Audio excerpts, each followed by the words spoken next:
Sometimes I wonder if we understand Islam as it should be understood. Sometimes it's hard to strengthen our faith amidst all these distractions. Sometimes we're confused about what we want and what our next steps should be. Sometimes you need to take a moment and reflect on what matters most. And because we live in such uncertain times with so much going on around us, I guess sometimes we just gotta sit down and talk about it.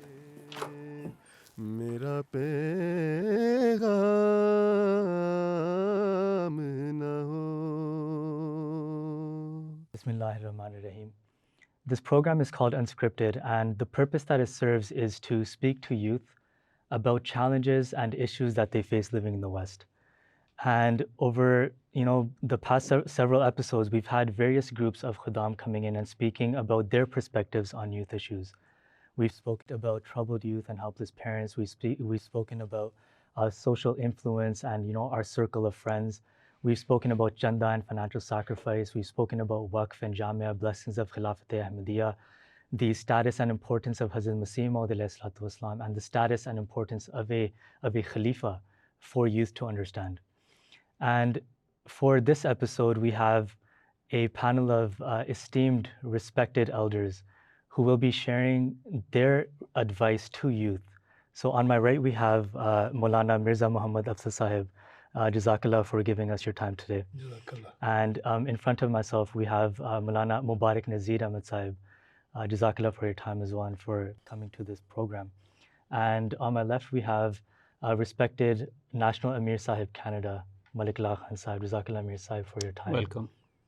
So when speaking to Ahmadi youth who are facing so many challenges, so many distractions living in the West, when we say Ahmadi Muslim, what does it mean? And what does being an Ahmadi Muslim demand from our youth today? Bismillahirrahmanirrahim. First of all, you have collected the three of us. We are also struggling. I'm not speaking from a high pedestal. We are also struggling. We are also, with our canoe, we are also in this mighty ocean. There are trials, there are difficulties. So we are also in a mood of struggle, and this struggle will go on till we go to our graves.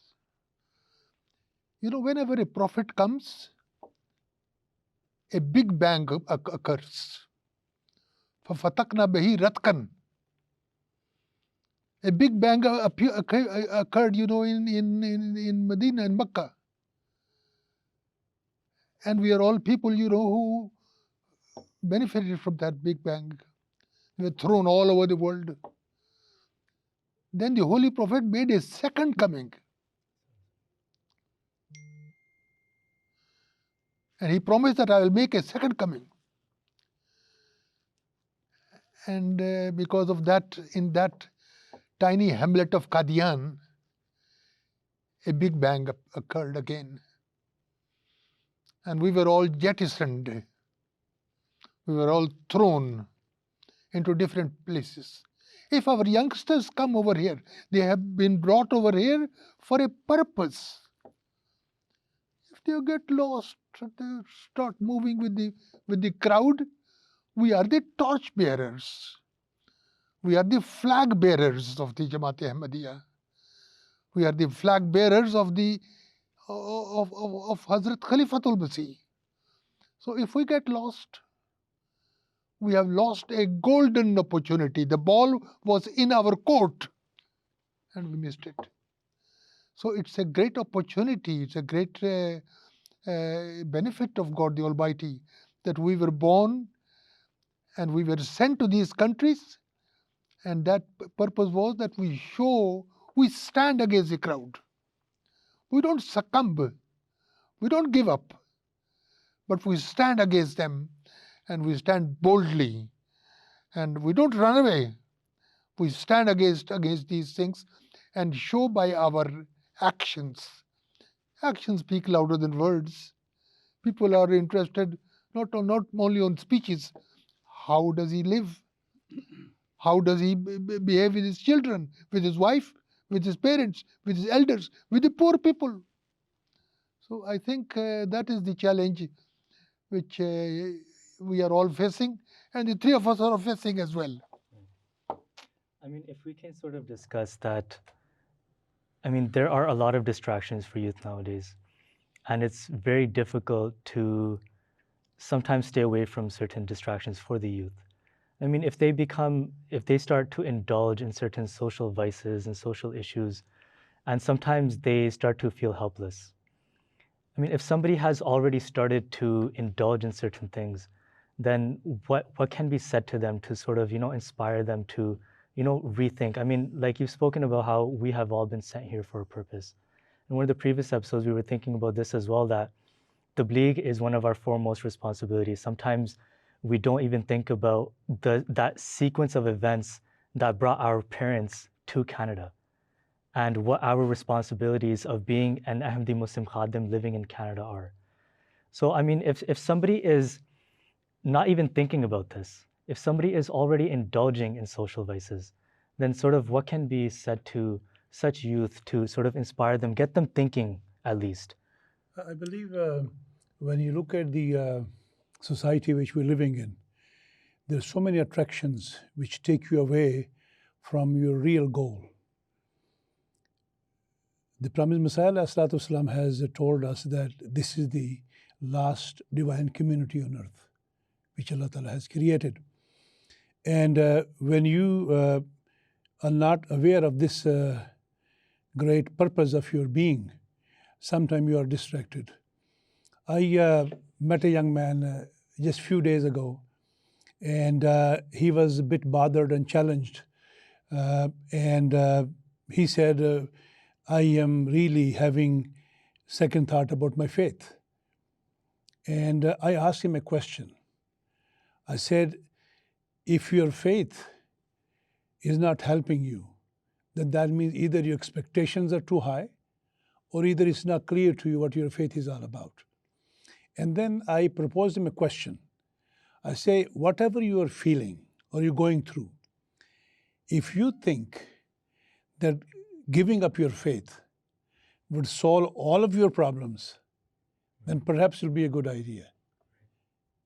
And I asked him a question. I said, do you think that if you give up your faith or the tradition which faith is teaching you or the confidence which faith gives you, do you think all your problems will disappear? He says, no.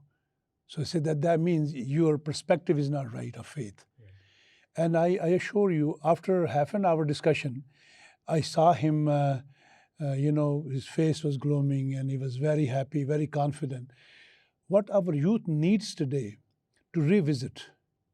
We are not born here to follow. We are born to have people follow us. We are given an agenda by the Promised Messiah ﷺ, as my elder, my brother Mubarak Nazir Sahib said, we are the baton holders. We need to have people come and lead and follow us. And we can only do that if we make ourselves capable having those qualities which a leader has. As Khalifatul Masih Sani Raziyallahu anhu, when he established Jama'at Ahmadiyya, that's what he said. He said, you need to become a role model. I will not be happy if your vision is very low and you are fighting on petty things. He says, I want you to look toward heavens and see your accomplishment, where do you stand? So I think our youth needs to revisit what is their status. Why are they an Ahmadi? And at the same time, if they can have a role model. See, we have all these icons in the world, in sports field, in music and all that. And we say, wow. Like Huzur said once, that if we pick up a role model as from the religious point of view, like Khalifa Sani said, everyone should try to become like the Holy Prophet Muhammad sallallahu alaihi wasallam. He says, everybody should try to become a smaller Muhammad. I think if we can keep reminding our youth with love and compassion, that will help them to understand their status in the society. They're not a face in the crowd, rather they are the face in the crowd, and they should feel that way. And inshallah, with that understanding, I'm sure they can get rid of some of the voices which they are facing and the attraction in the society, because that's what leading them away. And I think by them realizing that we are not a simple youth of the society, we are the youth who are going to lead this youth to a next level of success and compassion, inshallah. I would like to add on it. Every person should have a goal, and sometimes they do have a goal, and all their energy, their thoughts are centered towards achieving that goal. If we remind our youth that they have a distinction, we are the most fortunate community today who have believed in the reformer of the age. Others have rejected him. We are a small community who have given our hand into the hand of the Prophet of the time. And we have his Khalifa among us who guides us at every step. So if we ask them, what is your goal in life? Being a member of that community who is the community of the reformer of the time, what is our goal?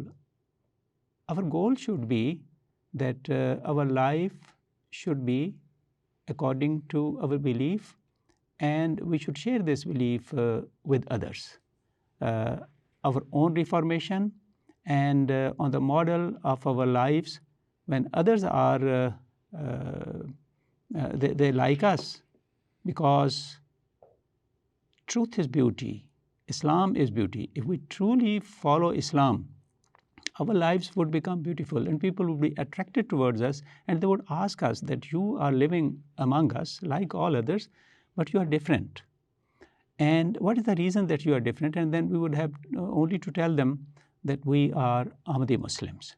And from there on, we would share with them the delight of our heart that we have, and that delight comes from our belief that God has created this universe, and He has created the humans to be recipient of His mercy, and it is Allah's plan that all human beings would be ultimately admitted into heaven.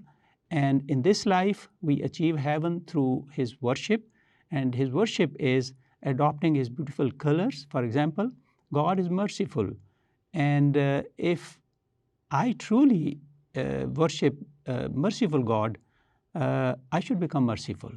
And imagine if I become merciful, what would happen to my family? What would happen to my street? What would happen to my friends? And if all of us would to become merciful by adopting this color of God, this world would become heaven. And this is the objective for which God has created us. This is the objective for which God has sent us guidance in the form of various religions and now in the form of Islam. If we get this into the minds of our youth, that you have a distinction, that not only you are going to achieve heaven, but you can share this heaven with everyone around.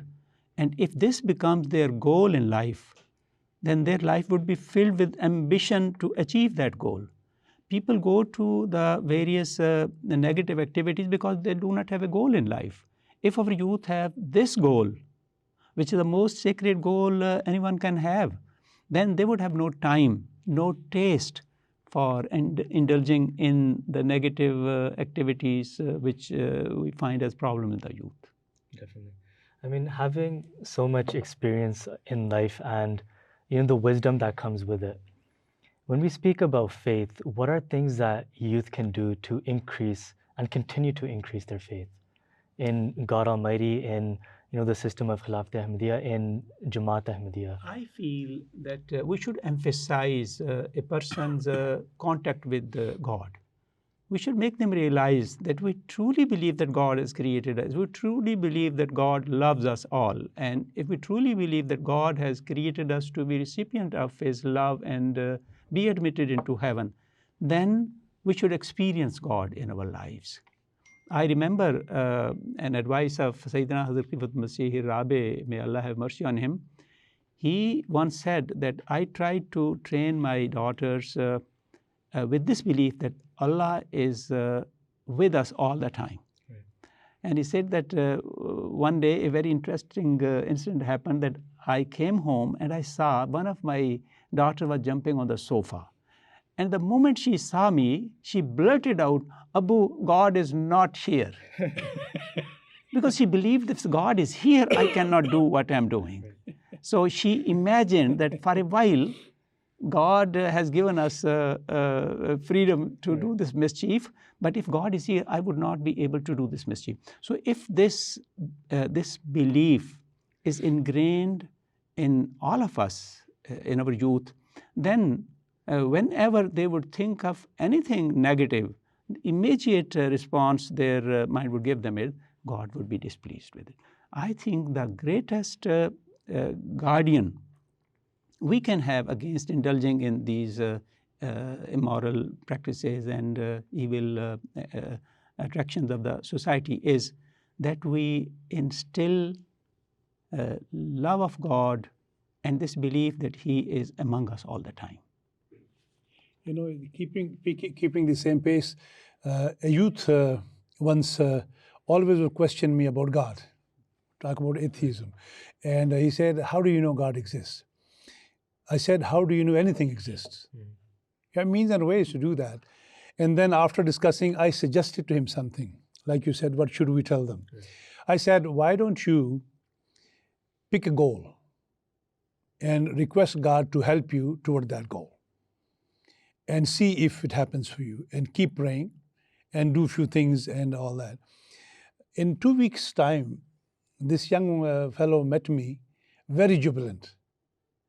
And I could see the glow on his face that he wants to tell me something. We were in the people, so finally I got free, and he said, Mabi Sahib, I need to tell you this. I said, what happened? He said, today I believe God exists. And I was like, wow, that's amazing. I said, what happened? He said, remember you told me that I should talk to God and ask Him to show me that He exists by doing this and that? I said, yes. He said, I had something in mind which I thought I cannot accomplish with my own efforts. So I requested God to help me with that. He says, in 2 weeks' time, God in my dream told me that this was going to happen. He said, I woke up and I went through the whole process, and suddenly, he says, when the result came out, it was exactly what I was told in the dream. He says, from that day onward, I don't care about any argument. I don't care about any books. All I care that He exists because He proved it to me that He does. So I think when youth speak of God, they don't put their heart and soul into it to find Him. Theoretically, yeah, maybe if you're intellectual, you come up with yes and no's. But I think if everybody really tries to find God by doing certain exercises, I'm sure they will come up with same beautiful experience that God exists. It is just a matter of them to really taking it serious, because that's what God says. وَالَّذِينَ جَاهَدُوا فِينَا لَنَهْدِيَنَّهُمْ سُبُلَنَا. Those who want to find us, they make an effort toward us and will hold their hands. And I think this is one of the things our youth is lacking, but not trying to find out if God exists by putting some exercise in there. Just by reading literature is not going to take them to a practical stage. You know, it's interesting you mentioned that, Rabbi Sahib, because we were speaking about this in one of our episodes. And I mean, I was having a conversation with a convert to Islam Ahmadiyyat. And, you know, he came to me and said to me that, you know, when I go to the mosque sometimes, you know, the youth will come up to me, and because I'm a convert, they will say, you know, tell us your most strongest argument for the existence of God Almighty. And he was coming back and telling me that, you know, we're Ahmadi-Muslims. We're far beyond this. These basic questions that people ask that, you know, you can't see God, therefore He should not exist. And all these basic questions, this was coming from a convert. So we were speaking about, I know, as you are a convert as well, Amir Sahib. So, I mean, converts have lived a life before Ahmadiyyat and then accepting Jama'at Ahmadiyya and then living a life after that. Now, that comes with a lot of experience as well. They may have questioned things and found things of beauty within the religion of Islam that even the rest of us may oversee sometimes. So we got, you know, converts to share their experiences and their perspectives about the beauty of Islam as well. And I mean, that was, you know, really inspiring for us as well. So I mean, from an elderly perspective, also having so much experience and wisdom, if you can speak more about, you know, God Almighty. See, Hazrat Nawab Mubaraka Begum Sahiba has written a poem about God. And she has mentioned one of the last stanza is, Na dikhai दूं तो ये फिक्र कर कहीं फर्क ना हो निगाह में. probably you do not have a spiritual insight. God says in the Holy Quran, Huwa ma'akum aina ma kuntum. Wherever you are, I am there. Closer to you than your jugular vein. If we always consider that the presence of God, He is watching. As Khalifatul Mizrab's daughter said, you and Atubu alaik is what? What Atubu alaik is U-turn. So we should all make a U-turn. That we should be praying to Allah Ta'ala. We are anta tuhibbul afwa, fa'fu anni. Allahumma innaka afuun. Oh Allah Ta'ala, you are mercy personified. You love to forgive. If He was not to forgive, then why did He teach us all these prayers? He taught us these prayers because He wanted to accept those prayers. So it's our duty. We believe in a God who is a loving God, who is not a vindictive God. He loves us.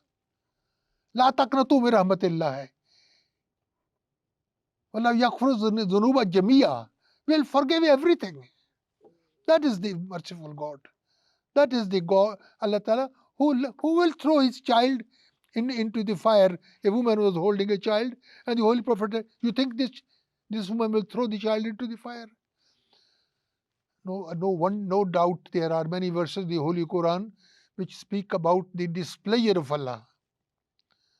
And it creates fear. Because everything works with fear and love. Our movement is fear and love. And so in the Badsha Rabbek al-Shadid ka hai na Quran Majid mein. So it's our duty for our youngsters to always believe that there is a merciful Allah Ta'ala. He says, oh my people who have done excesses to yourself, do not despair. Do not lose heart. So he finds excuses. मुझसे बढ़कर मेरी बख्शिश के बहानों की तलाश किसने देखे हैं कोई ऐसे बहाने वाले? Allah Ta'ala tries to find some lame excuses in order to forgive us. So we should utilize that opportunity that Allah Ta'ala has given us, that He wants to forgive us. He is forgiveness personified. So when we offer these prayers, Rabbana hablana min azwajina wa zurriyatina, or we pray, or we offer watawaffana mal abrar. Oh Allah Ta'ala, give me death at a time when in your sight, not in the sight of people, in your sight I am pious. So that is the hope we are clinging to. That is the compassion of Allah Ta'ala. We are clinging to that rope, and we are holding it on, and under the influence of Khalifatul Masih, listening to his lectures, listening to his. Look, I saw Hazrat Khalifatul Masih Khamis about 4 or 5 days before he became Khalifa. I went to his office and I spoke to him. And I wanted to get up and go and somewhere. He made me to sit down and ask me certain questions and other things. And then after 5, he became the Khalifa. I went to London. I met him. I saw a complete transformation. The man I saw in Rabwa 5 days earlier was not the man I was seeing. There was an awe. There was a robe. He was a different person. So I saw firsthand this transformation. So to add on, we are all in search of peace. If we tell the youth that you have an opportunity of not only achieving peace for yourself, but achieving peace for the house you are living in, for the street you are living in, for the town you are living in, all you have to do is focus on the purpose for which God has created you and the opportunity He has now provided you to become a torchbearer of peace through achieving heaven on this world. What is peace or heaven? They are synonymous. If we have peace, we are in heaven. And if we tell them that you have an opportunity today not only to inherit heaven in this world, but also in the hereafter, and heaven for all those who are around you. All you have to do is cherish the good luck you have had and then share it with others.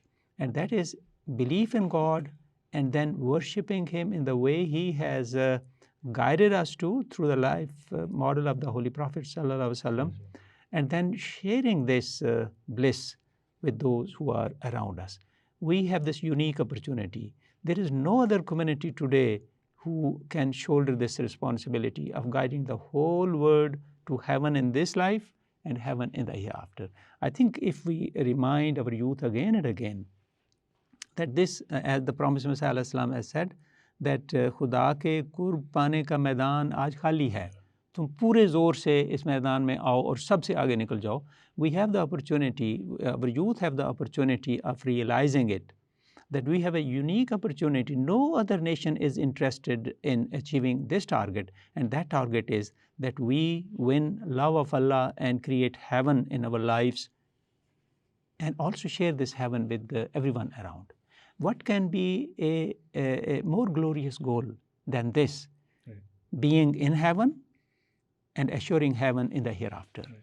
Mirza, we've over the past several episodes, we've had various groups of Khuddam coming in and sharing their perspectives on various issues, like I said in the beginning. So we're going to be taking a look at some of those clips, and the viewers will see that Khuddam are really inspiring. And although we may be speaking about social issues that some youth may be facing, we should not forget that there are also inspiring Khuddam living amongst us as well, who are doing their best to have strong faith and continue to increase their faith.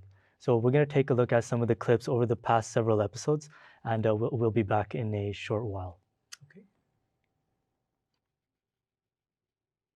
I see some of the youth nowadays, and you look at them, and naturally a prayer comes out of your heart for these youth, because you know that what they're going through, you yourself haven't gone through.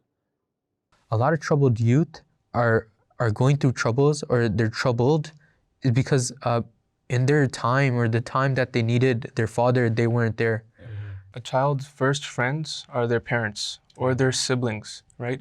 And the parents need to establish that relationship from the beginning. Why are we as Ahmadi youth, right? Why can we not take the teachings we've already been taught and be the path finders, right? Why can't we be ahead of the curve, right, and have the rest of the world follow us? Why is it that we need society to tell us when the Quran has already told us, and historically, time and time again, Quran has always been correct? We're seeing it more and more in pop culture, even, that people are converging more towards Islamic ideals. CEOs, we're seeing all the time articles, they're waking up at 5 a.m., they're meditating. We already knew about that, 1,400 years ago.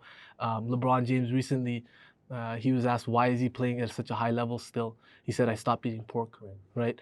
So people know, one way or another, they're coming towards the Islamic teachings because that is the ultimate. I think we just have to convey the message. The path that we've taken, we're moving faster, right? Like there's a lot of ground that has to be covered. And I think this is Promised Messiah said, it's not these other people aren't making growth in themselves, but they're not, with the amount of growth that needs to take place, it's not fast enough, right? Religion's like a vehicle that gets us to another place, and this is the Ferrari. Our Jama'at is so great that it's youth-led, that everything that we do, we say Khuddam al-Ahmadiyya is the backbone of Jama'at. Like, you learn from Jama'at work itself. I remember being a youngster, older guys would always tell me that, I excel at my job because of Jama'at work. I want that. I want that connection with the Jama'at, that I am part of their property. I am part of what Jama'at is. I want to be sold to them. So I wanted to take my bat to the next level and, devote my life. Sometimes it's just a matter of sitting back and thinking that, okay, let me see, how did I get here? How did my parents get here? Instead of thinking it the other way around, that I'm giving this much, how about, how much have I received? We're all like flames, we're all like candles. A light bulb can go out, but it can never be lit again. But a candle can be lit. You can pass on a candle to another person and just light his candle once again. And that khilafah is that flame. We were born Ahmadis, we're born into it. It's a big blessing. But at the same time, if we don't accept that blessing, and we don't acknowledge that blessing, we don't live up to that blessing, then the others will come. right? This is not going to just end with us. One time, a friend of my dad was going to tell him that, get your son to leave Islam. And my dad said, I've seen him after he accepted Islam, and I saw him before. I would never say anything to make him leave Islam. When I started looking into Islam, a lot of the questions that I had a more intricate response, and it was just something that it finally just, when I read it, I was just like, yes.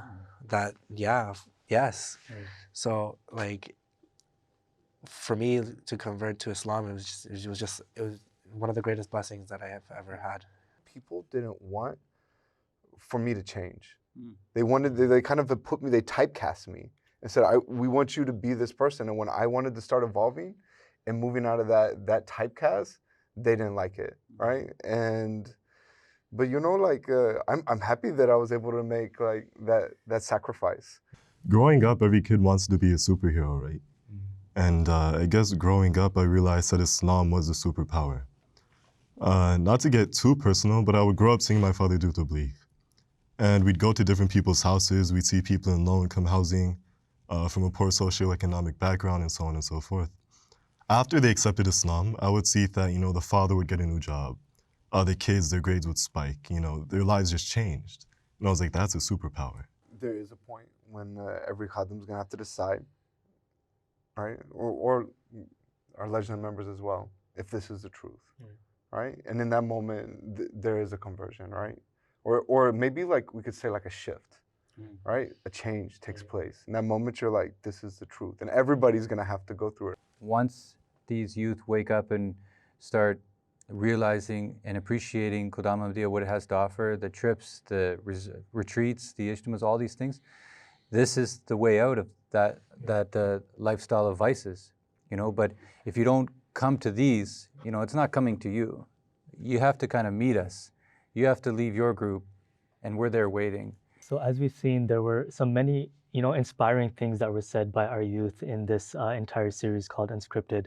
So back to this program where we're sitting with esteemed, respected elders of the Jama'at who are sharing with us some of their wisdom that they have learned, throughout their entire life.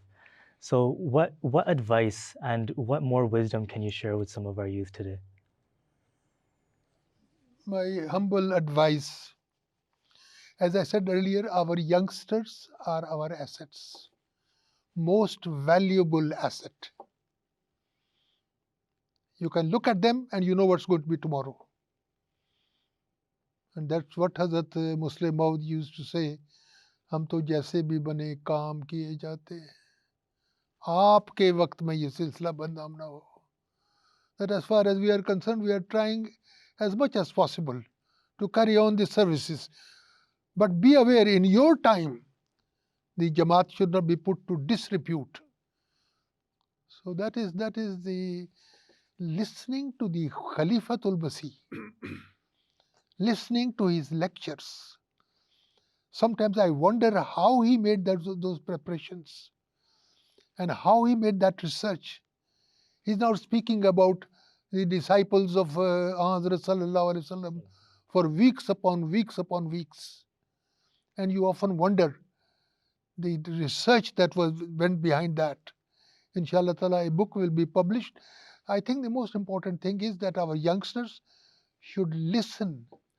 Look, I am a missionary. For over 50 years, I'm a missionary. I listen to Huzur's Friday sermon at least twice, sometimes 3 times. Then I am able to, get something out of it. And that which I get also is according to my, intellect, according to my understanding. Otherwise, by the grace of Allah Ta'ala, look, we do not worship. Some people think that we're giving too much attention to Hazrat Khalifatul Masih and this and that.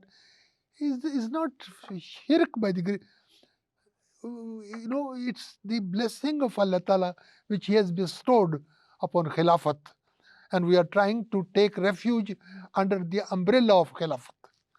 And so our youth, whenever in trouble, go under the umbrella of Khilafat. If you want to find refuge, go under him. Go under the umbrella. Whenever I have a problem, I write a few words. And sometimes I'm in despair and I write a few words. So it's a great, and he loves. I sometimes wonder that he loves. Once we were having some food together, and Hazur was sitting on my right hand side, and we were some food, and I said, Hazur, put for me also. And he wanted to put some gajarela. And he put some gajarela and said, I'm not going to put too much. It's not good for you. It can give you sugar. You know, how can you know? He told my wife that I made the chair. You know, she cannot climb the chairs. And he insisted that wheelchair lift should be there. And when he came, he said, have you done it? Who can get this love and this affection and this remembrance by the grace of Allah Ta'ala? It's our youth who should have a living relationship. Write to him letters. Write to him all your agonies, all your problems.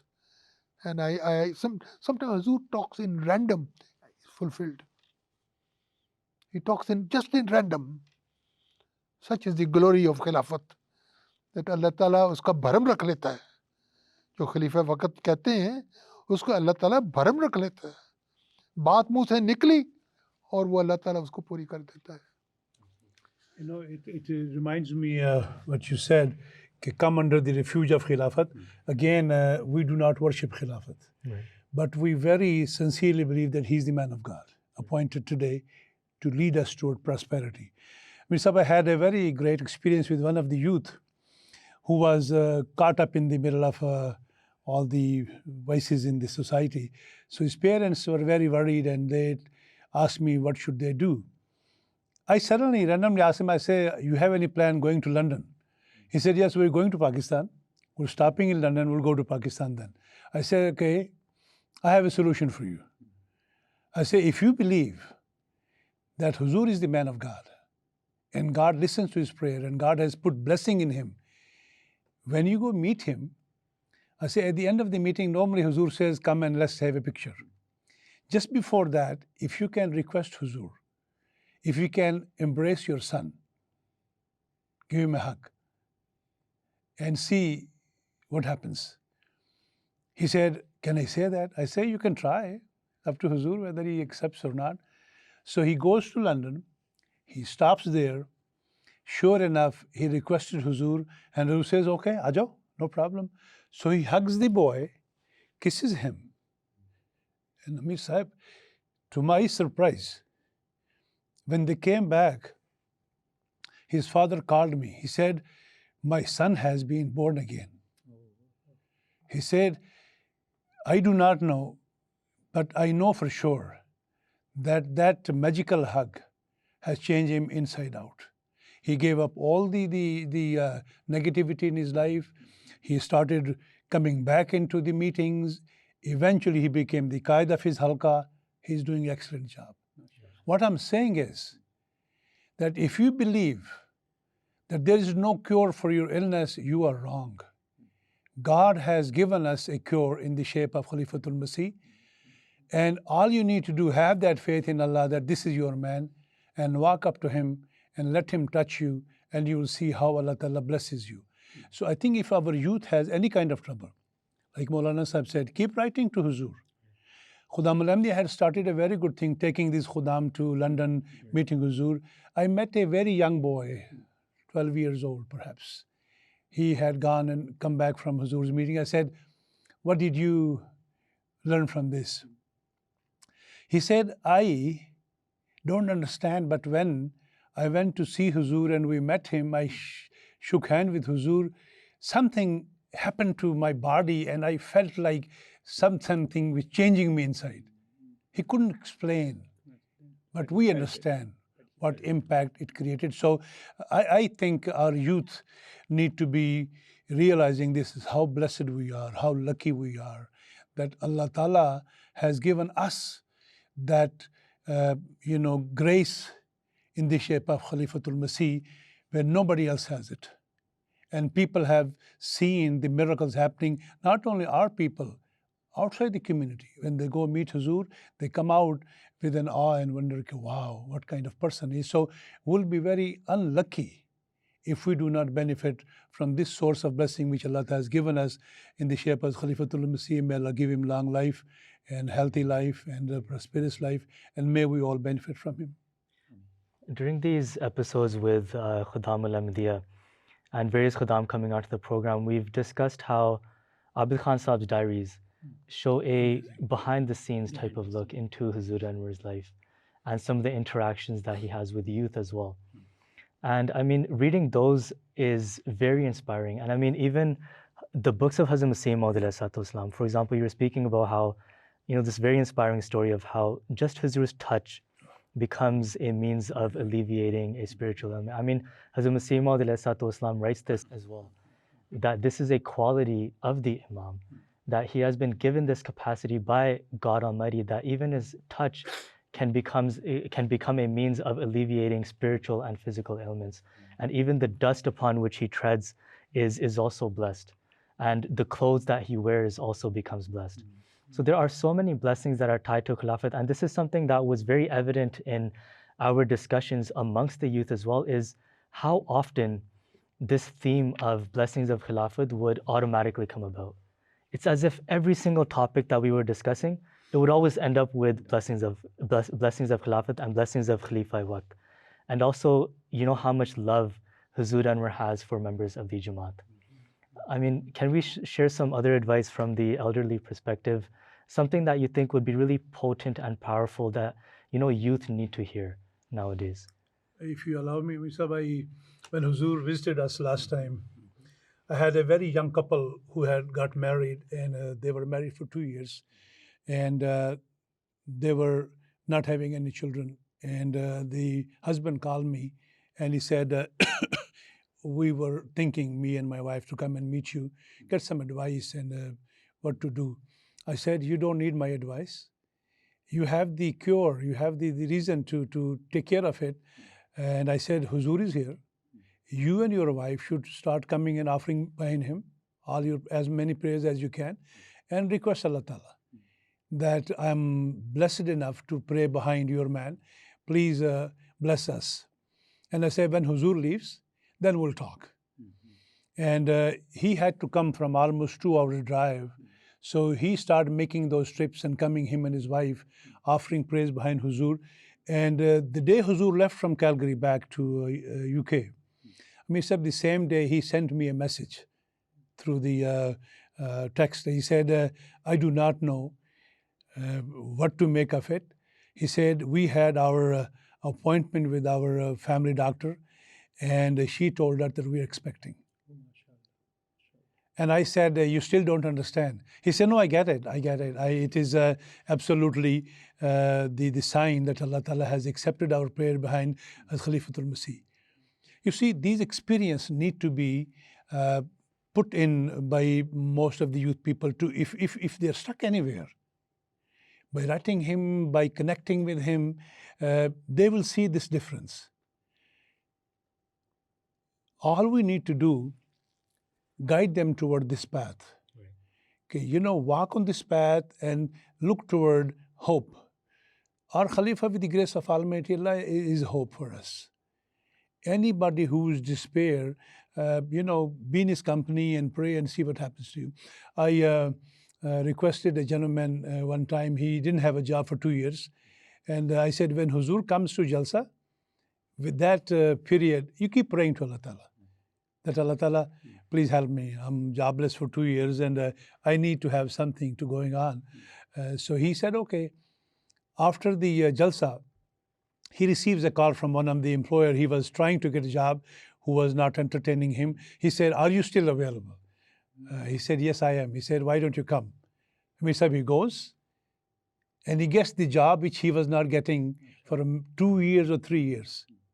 So what our youth needs to know, that on one hand, like Maulana Sahib said, we believe in Allah completely, that He is the one bestowing all these favors, but we do know that as well, that He has His ways through which He blesses us. And today, the biggest way is Khalifatul Masih through coming him and putting him in front of us and using his personality to beseech Allah's help. So our youth really need to really establish that contact. Listening to khutbah, like Maulana Sahib said, he listens 3 times. Just imagine about the rest of us. So Alhamdulillah, I think we are very, very lucky, very blessed.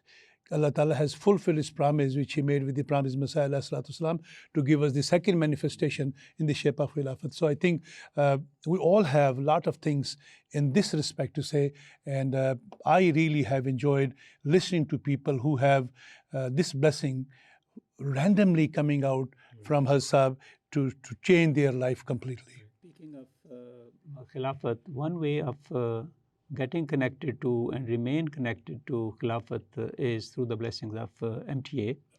Huzur has recently mentioned it that many people have now MTA through their internet, and they go to it only when they have time and they have the desire, and mostly they do it only for the sermons. Huzur says that if you have a TV monitor dedicated to MTA in your home, it's on low volume, and you just have an idea what programs are running. And number one, by grace of Allah, there is a lot of variety in MTA programs now. They have improved immensely.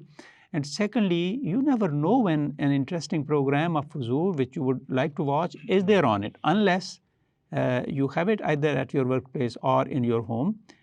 So that if you are not home, your wife is home, the children are home, whenever they like some program, they would raise the volume. And similarly, it would not be only that you go to MTA only when you have time. You would know when you should go to it, and it would be more often than before. So one way of remaining connected to Khilafat and benefiting from the blessings of Khilafat is that we have a continuously running TV monitor playing MTA, so that we do not miss any good program of Huzur on MTA when it is on. We would know it, and we would benefit from it. We've emphasized in the discussions amongst Khuddam about watching of the live Friday sermon, and I heard from some of my elders who had heard from some of their elders as well, that when Khalifa Waqt is giving the sermon, it's a very spiritual moment. And for example, even right now when we watch on MTA, when Huzur Amr, may Allah be his helper, stands on the pulpit, he says, Assalamu alaikum wa rahmatullahi wa barakatuh, which is a prayer to the people who are being addressed. And then in the Khutbah Saniya, Khalifa Waqt says, Ibadallah rahimakumullah, that, O servants of Allah, may Allah have mercy upon you. And this is also a prayer from Khalifa Waqt to all of us who are watching the Friday sermon at that time. And I mean, there's so much emphasis that should be given, like Maulana Sahib was saying as well, that he watches the Friday sermon 3 times, and how many times would we have to watch it to actually understand the essence? And I mean, at the same time, with regards to a connection with Khilafat Ahmadiyya, we speak about going to Huzur and may Allah be his helper and meeting him and having the blessed honor of doing Musafa as well. There's a saying in the Arabic language, and it's very beautiful. It says, Al-mukatibatu nisful malaqat, that writing a letter and receiving a response is like half of a mulaqat. So we have this privilege whenever we want, even though we may be living in a country that's far away overseas from where Huzur Amr, may Allah be his helper, currently is. This doesn't mean that we can't enjoy the blessings of Khilafat Ahmadiyya. And this is something for our youth to always remember, that Khilafat Ahmadiyya, like we've been discussing today, it should be so central to our lives. And when we start to listen to Huzur Anwar, may Allah be his helper's advice and begin to act upon it, that's when we become recipient of those favors of Allah the Almighty. And this is something that we were speaking amongst the youth as well, that itaat of Khilafat is very necessary for youth to abide by as well. As our TV, somehow it stopped working, and we could not listen to the MTA programs. My wife was talking as if she's being suffocated. Kya hua? Kyun kiya? It's like, an umbilical cord that feeds the fetus. And so from that day, she has her own laptop 24 hours. She listens to it. Sometime in the night, I talk to her, said, no, Tilawat is coming. Sometime I talk to her and say, no, I'm listening. There is something, Rahe Huda is coming. So I'm listening to it. So this is, has become a part and parcel of our life. Many of us did not even go to the Jamia. Our knowledge is from MTA. The little knowledge that we have is through the listening regularly, not regularly, continuously to MTA. That, gave us that knowledge. A reference is made in the MTA, open the Holy Quran, check it, mark it. You have become knowledgeable. वो कहते हैं जी knowledgeable है. Is all. So it's very important that we listen, and we also only look at the summary. The summary is made by people, according to their own taste. And the summary is made. Sometimes I read the summary, and I said they forgot the real point. The real point, they forgot about it.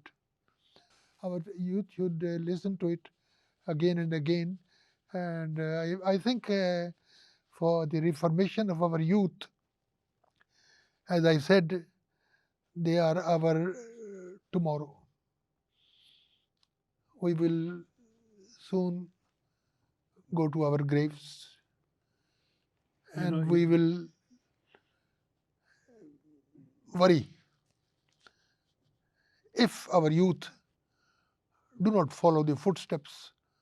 We are trying to follow the footsteps of our elders, and we are falling behind. And now the next generation is coming. Another generation is coming.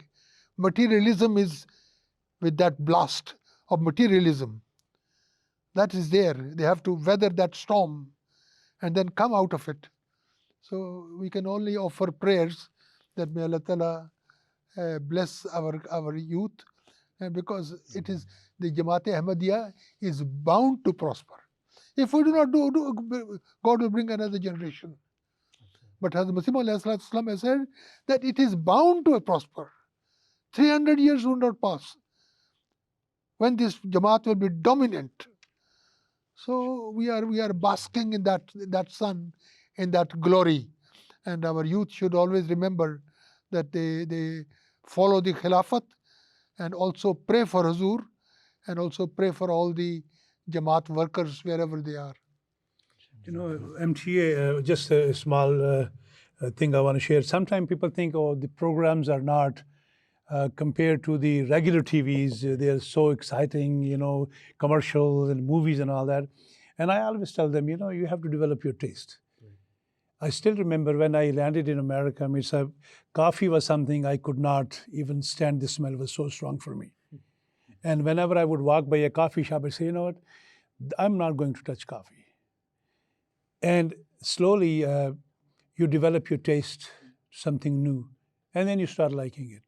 I think if our youth start developing the taste for MTA, they will see that all they would get will be the positive feedback from MTA and something very informative. You like you said, if you have a terminal just fixed for MTA, Tilawat, Nazm, Salli, all this kind of stuff all the time. Whenever a program changes, you have a verse of the Holy Quran being recited or some sort of prayer coming out of it, and you will never hear any garbage out of it. So I think if our youth start developing a taste, what like Amir Sahib said, you put it on and see, you come in, if this program is not for you, maybe the next one will be for you. Right. So I think all we need to do is just look into and develop our taste slowly, and then inshallah the time will come that you will love MTA more than any other program, inshallah. Amir Sahib, are there any last comments that you would like to add? I think I would make watching MTA by having a dedicated TV monitor in our home as the last message. I think in our busy lives, we have to have a portion time for watching MTA. Huzur once said that in addition to watching yourself, you should try to have your family watch together about an hour every day. If we start doing this, watching MTA together, the presence of all the members of the family would have another effect. Maybe from that program, the children would have some questions which you can later answer, the mother can answer. So I would like to end this program by saying that we are the most blessed community today, and our youth today are the most fortunate youth today. There are no other youth in the world today who have a promise of God that you are going to be successful. Promise of God that this spiritual revolution, like of which the world has never seen, is going to happen. And it is going to happen through you and your children. Who can have a brighter future than this? So if we make our youth realize how fortunate they are, what a splendid goal they have in life, and what is glorious life they have in front of them. If they realize this, then they would have so much engrossed in this thought that they would have no time entertaining any evil thought. Jazakallah, respected Amir Sahib. So to our elders, a lot of great wisdom and experience was discussed today in this program, and I mean, it was definitely inspiring for me, and I know for a fact that it will be inspiring to our youth who are viewers, who are watching this program later on. And I would like to say Jazakumullah ta'ala ahsanal jaza to all of you for taking time out of your busy schedules to discuss these issues that youth may be facing, and at the same time giving youth hope that they do have the brightest future. And like we were discussing about MTA, hopefully this can be one of those MTA programs, inshallah, by which youth can have a sparked interest in MTA programs. So once again, Jazakallah for joining us today. Assalamu alaikum wa rahmatullahi wa barakatuh. Nonhalane Jama'at मुझे कुछ कहना